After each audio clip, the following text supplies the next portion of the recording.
Hi everyone, my name is Clayton Gordon. I am currently the mapping administrator at Eastern Municipal Water District.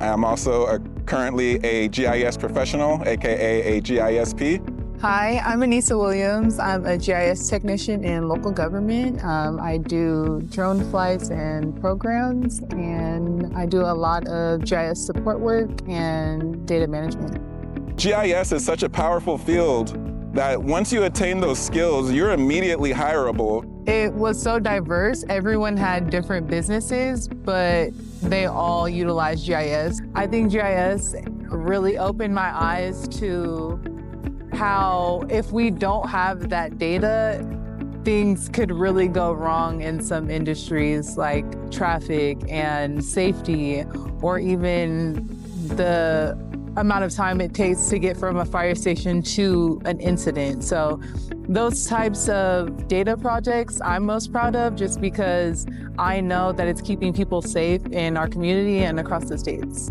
We all came together, we made a great standby application, and now we can use that, and we saved our district hundreds of thousands of dollars on costs, because now our employees that are full-time employees don't have to spend half the year working on one task like they used to do before. That's the power of GIS and why spatial analytics is so valuable and such a desirable trait for any employer. The project that I was most proud of while working in GIS was live mapping for trucking routes.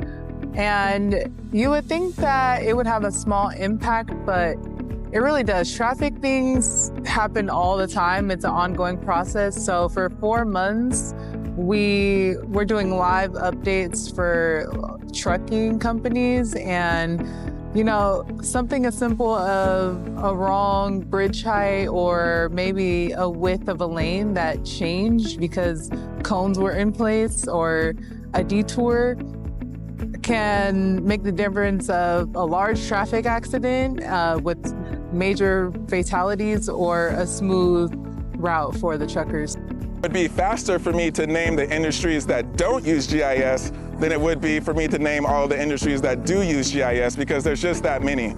But just to name some of the popular ones that are using GIS right now, every utility company is using GIS. So whether it's a gas utility, an electric utility such as SoCal Edison if you're here in California, they all use GIS every single day in order to make informed decisions. Real estate companies love GIS. Real estate companies use GIS to model homes, and they use GIS to take pictures of neighborhoods, to calculate distances to nearest amenities, right? Access is very important when it comes to urban planning. And so what is accessible to a neighborhood makes it more valuable. So the GIS really helps real estate agents to be able to put numbers to the amount of amenities that are accessible from their neighborhood, how long it takes to get to certain places like malls, like beaches, like major cities such as Los Angeles and San Diego.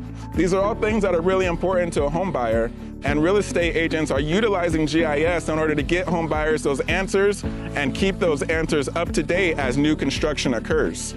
So many different analytics that are going to be that have a where component to it, and they're using GIS to make sure that they make the most informed decisions possible. So you have water utility, electric, city government, real estate, fire, police, sports, entertainment, movie industries. Everybody's using GIS these days, and no matter what industry you want to get into, there is always going to be a GIS professional that's nearby.